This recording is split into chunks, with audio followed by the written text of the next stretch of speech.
Un aviso antes de comenzar. Todo lo que se narra a continuación son hechos reales. En algunos pasajes este podcast puede incluir relatos poco apropiados para oídos sensibles.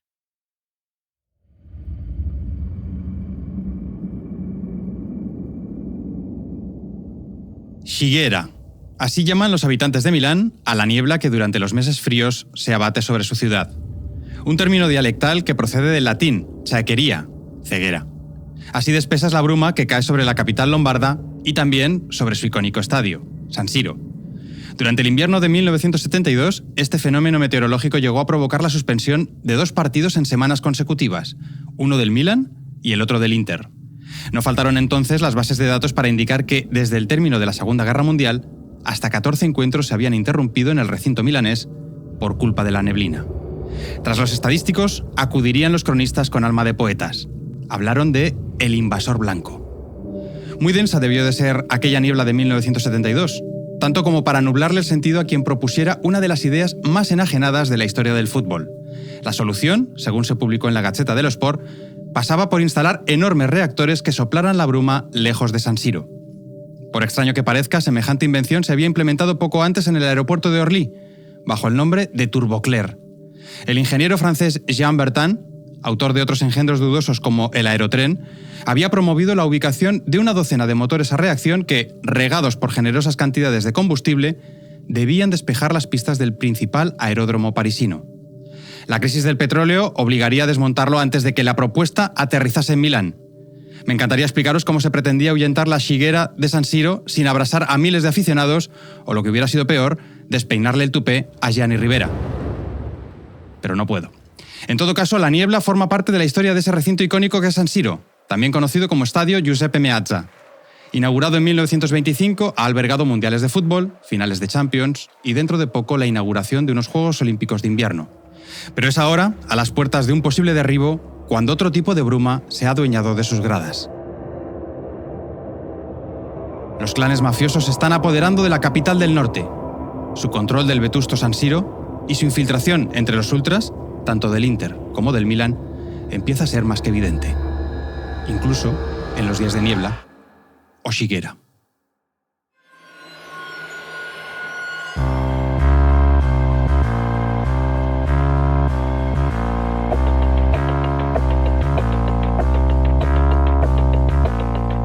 Más allá de los focos y la fama, de las victorias y el dinero, el fútbol cuenta también con su lado oscuro. Relatos de perdedores en el campo y en la vida. Equipos malditos, jugadores desaparecidos, estadios trágicos. Ya es momento de que algunas de esas historias y sus protagonistas abandonen la penumbra del olvido. Corleone, Bagheria, Casteldaccia. Esto es el triángulo de la muerte. En Calabria, en la punta de la bota, opera la 'ndrangheta, hoy la mafia más poderosa. Allora, innanzitutto questa non è una storia di calcio. Noi non abbiamo mai parlato di calcio. È una storia di criminalità organizzata. Yo soy Aitor Lagunas y esto es Brazalete Negro, de Panenka Podcast y Radio Primavera Sound, con la colaboración de Estrella Damm. Curvas a la milanesa. Ultras y mafia.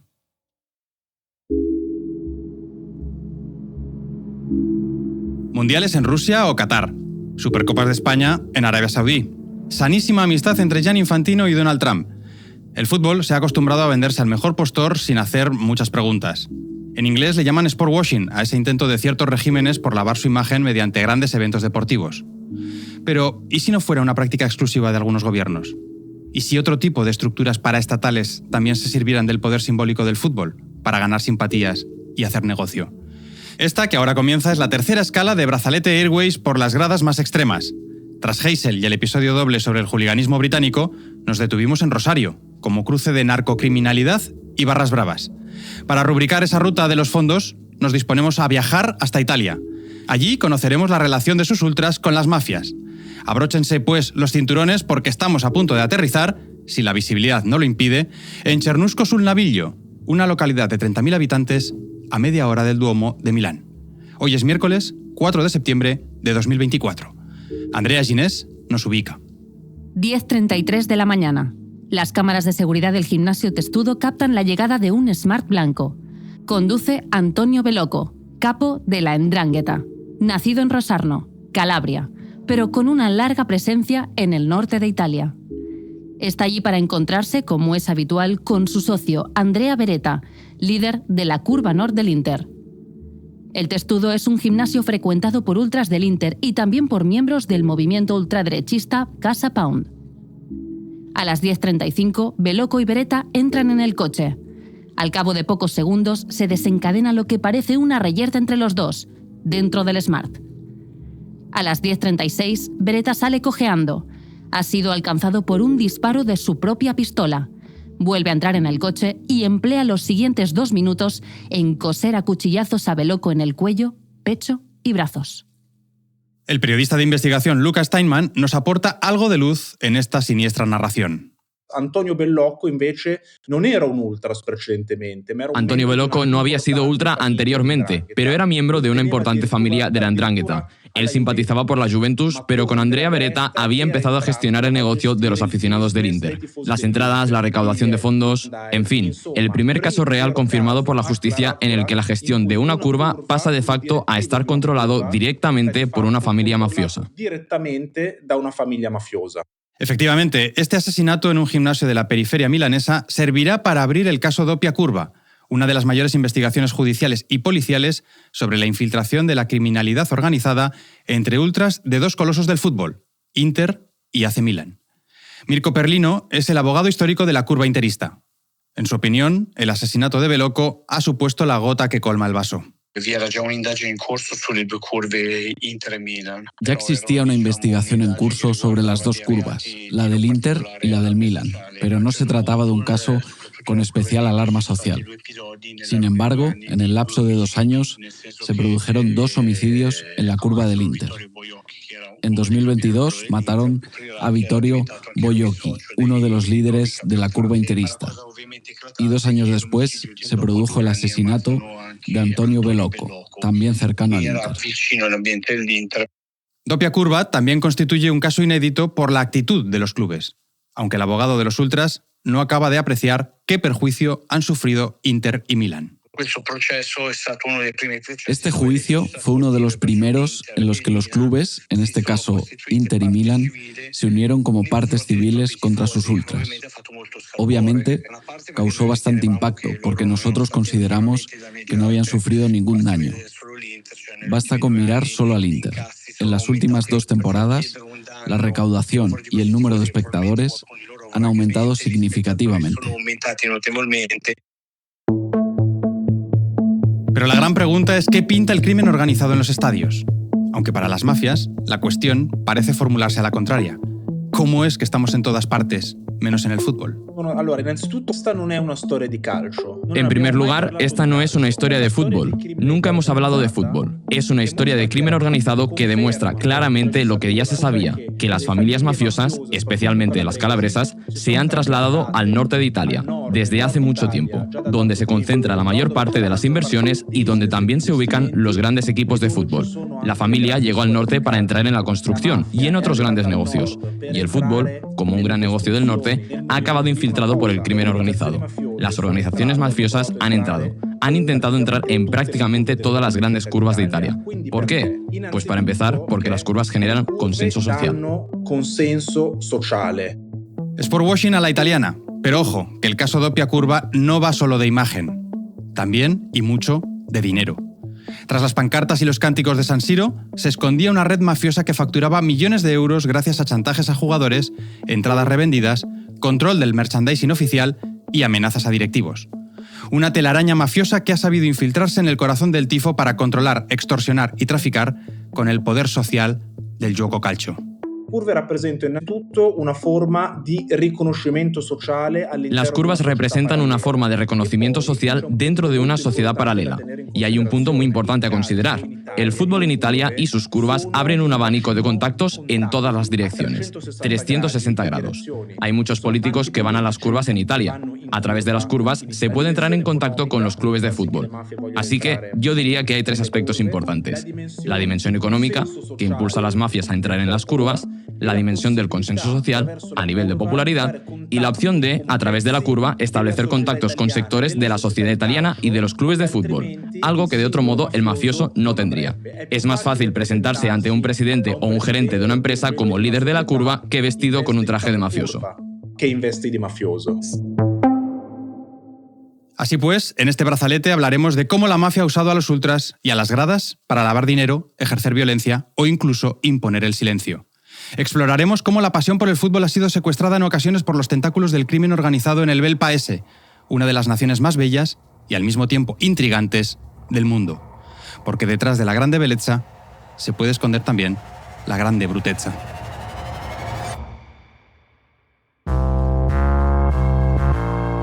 Estás escuchando Brazalete Negro, el true crime del fútbol. Ahora con 2 capítulos al mes y una newsletter semanal. Suscríbete en brazaletenegro.com.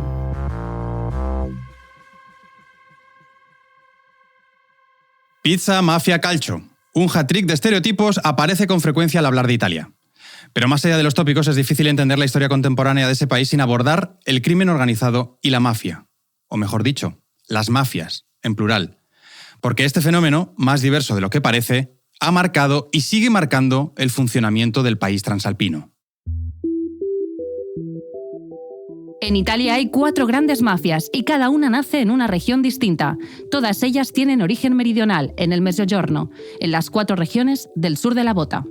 La Cosa Nostra en Sicilia, la Camorra en Campania, la 'Ndrangheta en Calabria y la Sacra Corona Unita en Apulia. Todas ellas comparten ese carácter sureño en regiones donde la autoridad del Estado ya era discutida desde antes de la unificación de Italia en 1860. Pero como ocurre con la pasta, en cada zona se practica la mafia a su estilo. Narcís Pallares Domènech, experto en seguridad y residente en Roma, me envía esta nota de audio con detalles adicionales. Comienza por los 2 grupos más conocidos. En Sicilia está Cosa Nostra, la más famosa, la de los padrinos clásicos. Durante décadas fue la asociación mafiosa más peligrosa y durante mucho tiempo se ha identificado Cosa Nostra con el fenómeno mafioso en su conjunto. Tiene su principal sede en Sicilia y una estructura piramidal, con la llamada Commissione, el comité, en la cima, que reúne a los jefes, a los capimafia más importantes. Por su parte, en Nápoles y su región, la Campania, manda la Camorra, una mafia callejera, violenta, metida en drogas, contrabando y negocios rápidos. La Camorra carece de estructura. Las bandas se agrupan y se desintegran fácilmente. Utiliza una técnica para controlar el territorio. Interviene en la economía familiar y la de los estratos sociales más pobres. Atención, porque Narcís, coautor del libro El Gran Juego, un análisis geopolítico del fútbol contemporáneo, aborda ahora la organización más relacionada con este brazalete. En Calabria, en la punta de la bota, opera la 'Ndrangheta, hoy la mafia más poderosa, porque controla gran parte del tráfico de cocaína en Europa.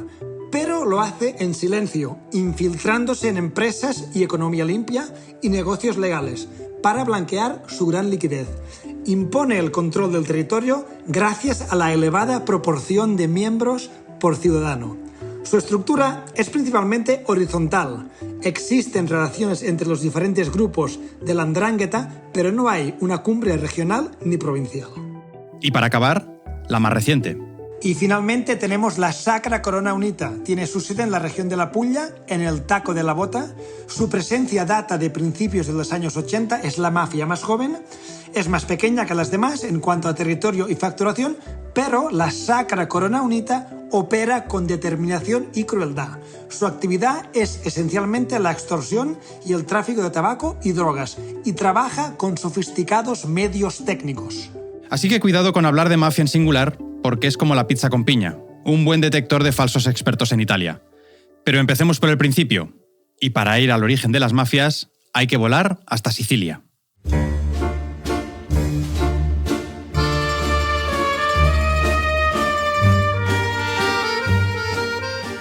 Cosa Nostra, la más conocida, la que más presencia tiene en el imaginario colectivo.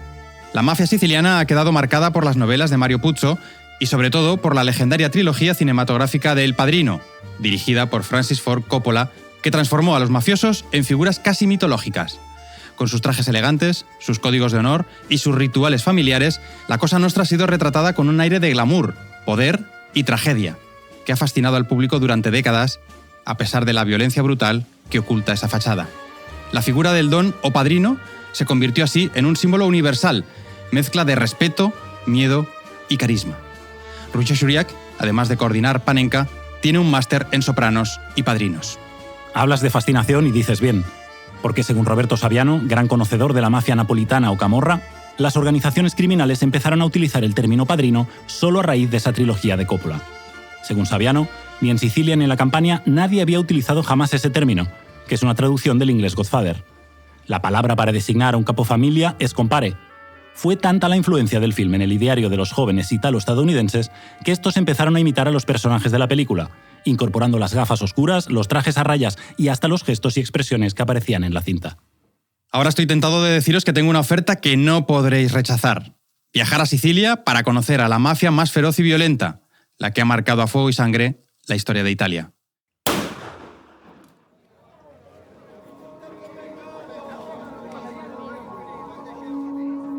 Hoy quizás se haya transformado en un destino vacacional más, pero en sus calles aún resuena el eco de la violencia.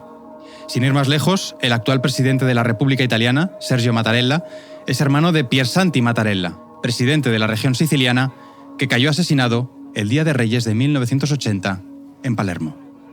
Palermo, Corleone, Bagheria, nombres que suenan en el imaginario popular gracias al cine, pero escenarios de batallas tristemente reales. Corleone, Bagheria, Castellaccia. Este es el Triángulo de la Muerte. Quien nos guía por los callejones de la mala vita siciliana es Giampaolo Frullio, alias Balsaruneta. Es carabiniere originario del Algué, una burbuja de habla catalana en Cerdeña. Aún recuerda el pánico que sintió al conocer su primer destino tras salir de la escuela de policías en los años más duros de la lucha contra la Cosa Nostra. Yo quería ir a lugares bonitos, Milán, Roma, pero veo mi nombre, Giampaolo Frullio, destino Palermo. Estuve mal, muy mal. Recuerdo que me vino la fiebre alta. Me puse incluso a 41 y estuve una semana en la cama enfermo.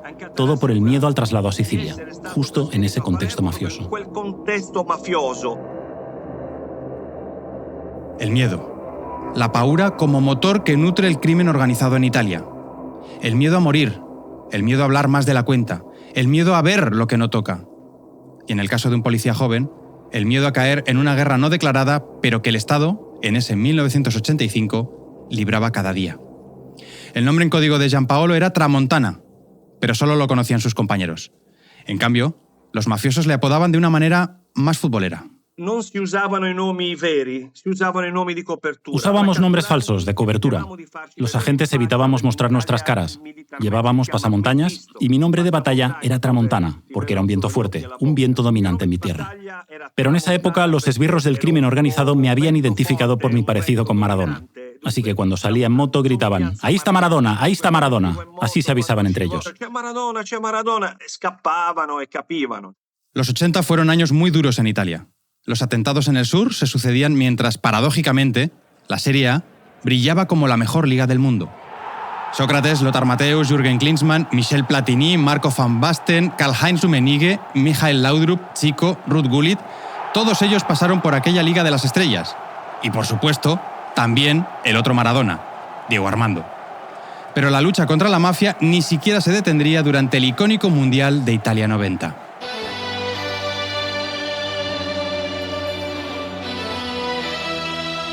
Yo conocía a un tal Toto Schillaci, que era siciliano, y Schillaci era un ídolo. En Palermo, recuerdo, no había nadie por la calle, hacía mucho calor. Todas las ventanas bajadas. En cada barrio se oían los televisores con la narración del partido y a todos gritando «Schillaci, Schillaci, Schillaci». Pero a pesar de todo lo que estaba pasando, en esa época del Mundial en Palermo se mataban como perros. Había homicidios cada día. Las noches mágicas de aquel Mundial lo fueron menos para unas fuerzas del orden absolutamente sobrepasadas. Sobre todo los nuevos agentes, que eran destinados a Sicilia a las órdenes de los jueces antimafia Falcone y Borsellino. Ambos caerían asesinados con apenas 3 meses de diferencia. Martes, 23 de mayo de 1992. Un avión procedente de Roma aterriza en Palermo. A bordo viaja una figura incómoda para muchos en la isla, el juez antimafia Giovanni Falcone. Al llegar, custodiado por 5 guardaespaldas, él y su esposa, Francesca Morbillo, se suben a un Fiat Croma blanco. Detrás, otros 2 vehículos negros con una escolta armada. El convoy arranca rumbo a la capital siciliana. Mientras tanto, en un túnel bajo la autopista, espera el mafioso Giovanni Brusca con 25 kilos de explosivo plástico. Lo que sigue ocurrirá en segundos.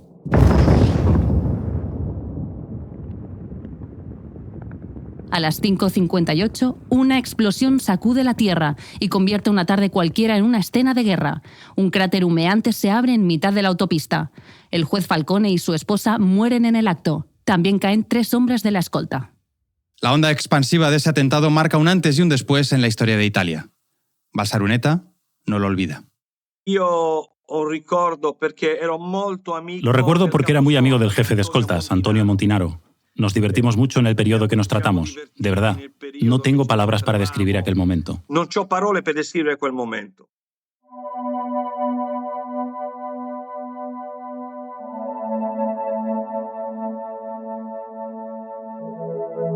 La mafia siciliana, Cosa Nostra, había hablado. No solo fue un atentado contra un juez, fue toda una declaración de guerra al Estado italiano. Y si pensáis que fue la última, os equivocáis. Porque tras la muerte de Falcone, la mafia siciliana, liderada por i capi dei capi, Totò Riina, asesinó con un coche bomba al otro juez antimafia más famoso de Italia. La bomba también mató a la primera mujer policía di Stato caída en acto de servicio.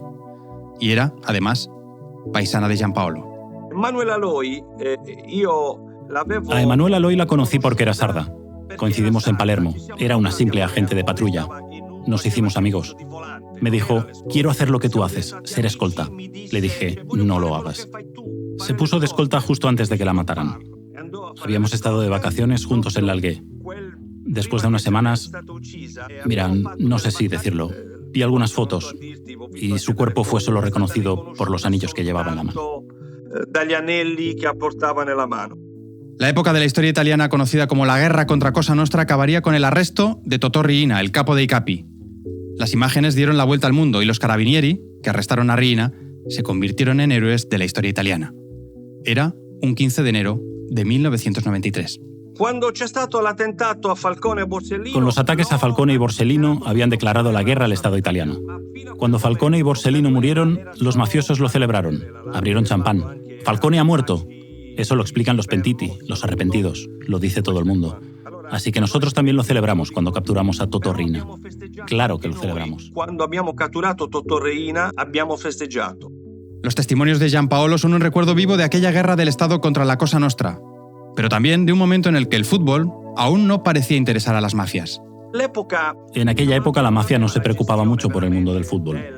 Por ejemplo, en Palermo estaba el estadio La Favorita, y bueno, la Cosa Nostra sí, controlaba los tenderetes ambulantes, pero no era como ahora, en estos últimos años, en los que los estadios de Milán, o más bien sus curvas, parecen bajo el control de un capo. Para entender a las mafias hay que conocer lo sucedido en la Sicilia de los 90. Pero para entender el crimen organizado en la Italia actual, hay que cruzar el estrecho de Messina. Porque mientras los focos estaban puestos en Palermo, la 'ndrangheta calabresa maduraba su plan para hacerle el sorpaso a la Cosa Nostra y convertirse en la mafia más potente. Había que extender sus tentáculos más allá del profundo sur. Había que llegar a la región más rica del país, Lombardía, y su capital, Milán. Para seguir cosiendo este brazalete, por tanto, hay que volar hasta la capital de la moda.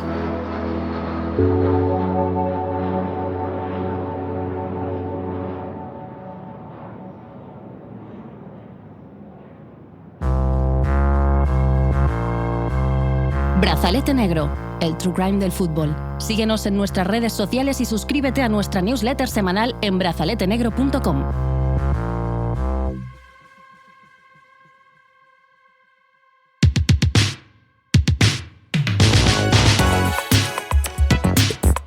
Milán es la otra capital de Italia. Allí está la bolsa, la real y la figurada. Es la ciudad del dinero y del trabajo, de la moda y del diseño. Las marcas más famosas o se alumbraron allí o se han asentado en la ciudad. Es el corazón del Made in Italy. Milán es también la capital de la comunicación en italiano. Allí nació el diario deportivo más antiguo de Europa, la Gazzetta dello Sport. Televisiones como Mediaset o Sky y editoriales como Mondadori o Feltrinelli tienen sus sedes en la ciudad lombarda. ¿Y qué decir del fútbol? En Milán, el calcio tiene uno de sus epicentros. Allí laten dos de los equipos más icónicos del mundo, el Inter y el Milan. Nerazzurri y Rossoneri. Juntos suman 39 campeonatos italianos y 10 Champions. Durante décadas, hasta que el Manchester City ganó su primera orejona, Milán fue la única ciudad con 2 clubes campeones de Europa. Muchas cosas comienzan o acaban en la capital de Lombardía. Todo pasa por Milán, con su bullicio más propio de un enjambre. Porque donde hay dinero, lujo y negocio, puede haber corrupción y crimen. Y en Italia, esas 2 palabras equivalen a mafia. En Milán, la que domina es la 'ndrangheta calabresa. Nadie oyó el zumbido, porque cuando la 'ndrangheta llegó al norte no lo hizo con ruido, ni con titulares. Llegó como llegan las abejas, invisible, silenciosa, letal. Y así construyó su colmena. Una colmena alimentada por el cemento de las constructoras, los billetes de la cocaína, el silencio de los políticos. Una colmena que controlaba el mercado de la fruta de Milán como si fuera una hacienda en Calabria. Porque lo era. Y cuando nos dimos cuenta, ya lo había tomado todo. Para hablar de la 'ndrangheta hay una metáfora perfecta que explica su funcionamiento. La colmena. Y no estamos hablando de la famosa novela de Camillo José Cela, sino del libro de Giuseppe Catozzela, Alveare, que significa precisamente eso, colmena. Un fabuloso ejemplo de periodismo de investigación que en 2011 destapó una realidad social largamente oculta. Durante décadas nos tragamos la mentira de que el mal, la mafia, era un asunto sureño, que la infección estaba contenida allí abajo, lejos del corazón productivo del país. Un sacrificio aceptable, decían. Pero la realidad es otra. La 'ndrangheta se ha comido el norte de Italia y comenzó a hacerlo hace al menos 6 décadas ante el silencio general. Con los años, su imperio invisible ha tomado el control de un sistema económico que siempre ha querido creerse inmune. Este era el teorema, que el mal debía permanecer confinado al sur, en la periferia del organismo, para salvar al conjunto. Pero incluso mejor que leer a Catozzela es escucharle. L'alveare, diciamo che è stata una metáfora que me è venuta... Bueno, la colmena, digamos que fue una metáfora que me vino de inmediato y espontáneamente. La colmena es como un reino, es como un mundo dentro de otro.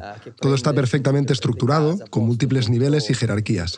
Es decir, un universo simbólico en el que cada uno ocupa su lugar y al mismo tiempo que explota y se aprovecha del otro, ese más grande dentro del cual se ha instalado de manera extremadamente silenciosa. Y también se trata de un mundo que ha salido adelante y continúa existiendo porque ha ganado, y seguirá ganando mientras no se hable de ello. Lo único que realmente podría ser un problema para estas colmenas sería que se hablara de ellas. Solo la palabra podría erradicarlas, y en cambio han triunfado. Catozzela, que es milanés, conoce bien las calles de su ciudad. ¿Y quién las gobierna? ¿Quién se apodera de bares, restaurantes y clubes de moda? ¿Quién entra en empresas limpias y en obras de construcción? ¿Y quién gestiona todo el tráfico de cocaína como un monopolio?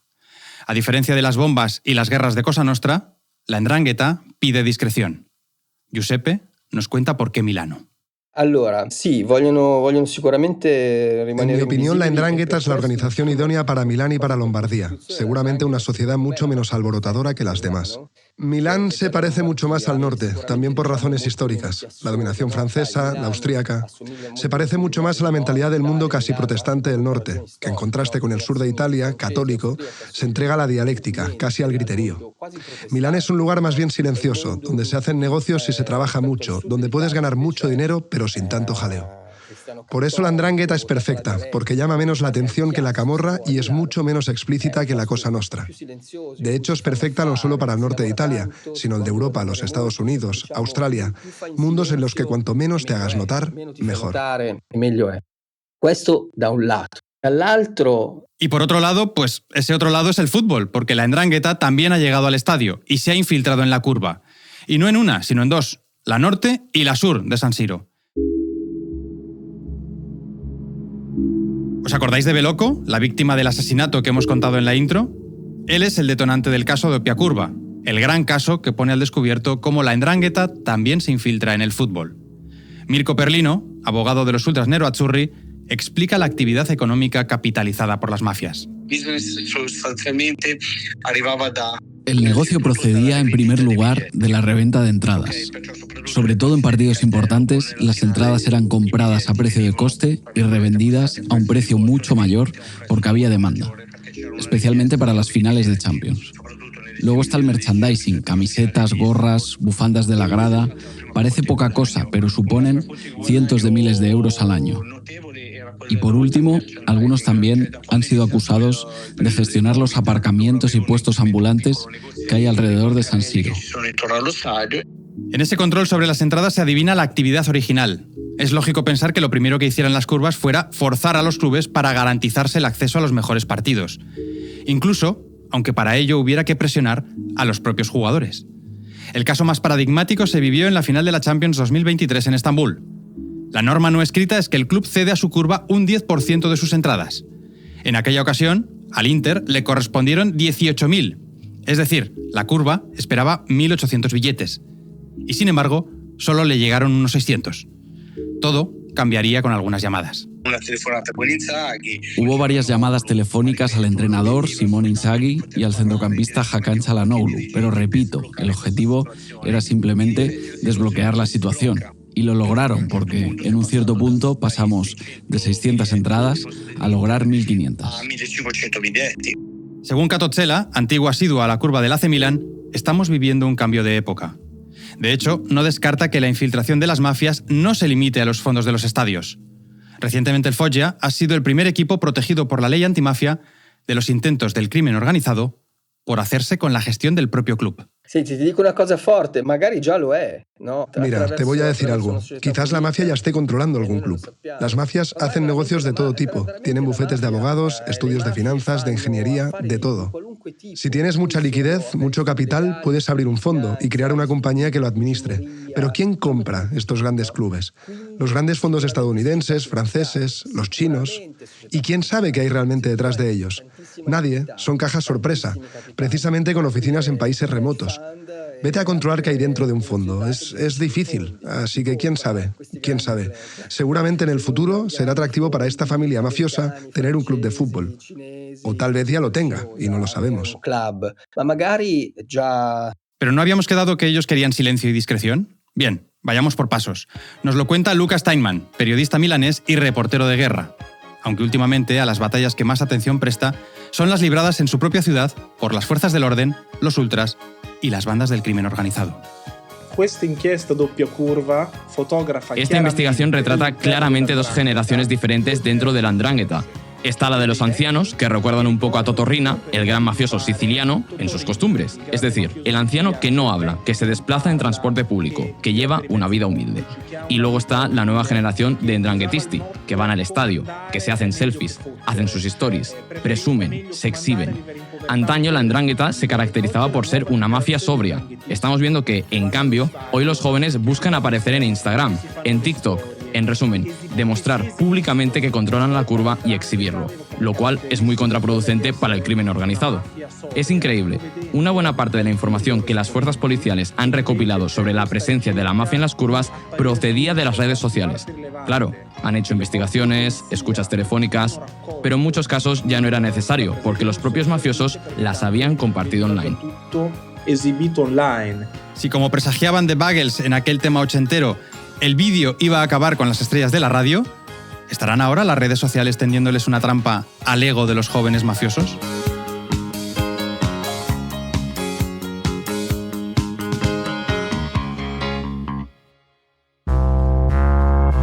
Estás escuchando Brazalete Negro, el true crime del fútbol.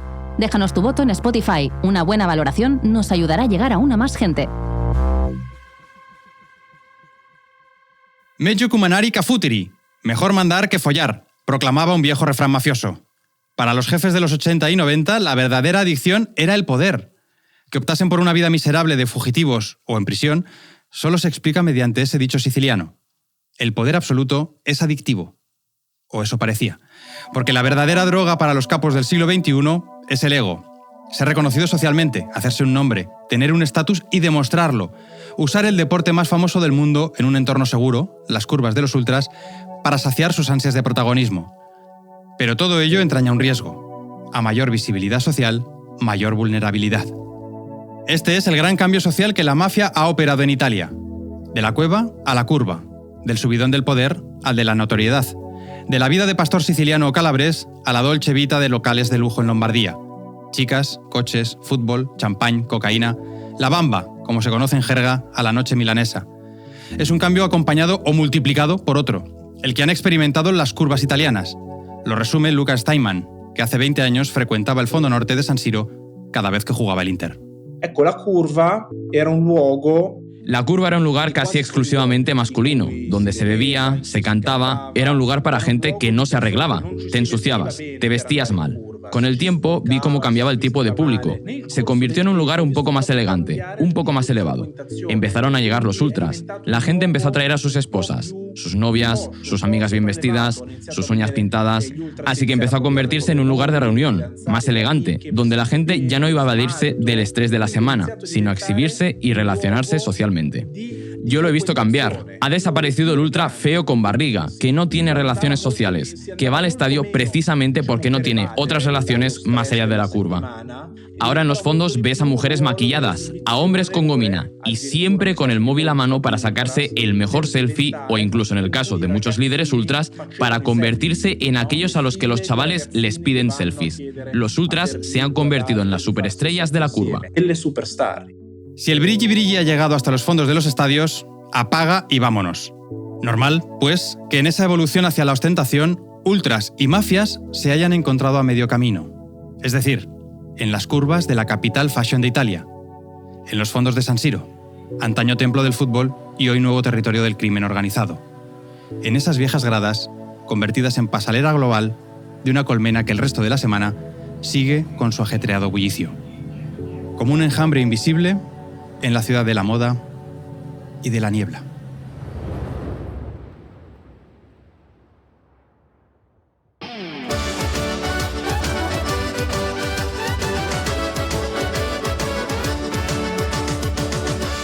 Brazalete Negro es una producción de Panenka Podcast y Radio Primavera Sound, con el apoyo de Estrella Damm.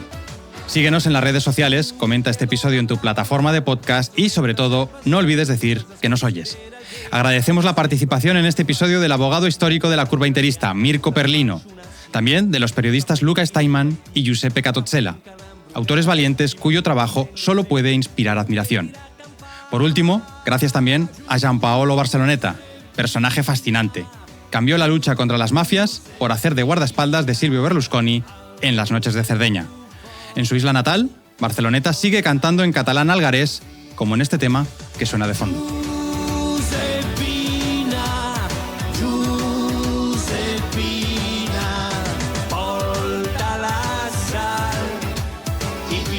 En brazaletenegro.com encontrarás la versión íntegra de las entrevistas que hemos usado para el montaje de este capítulo.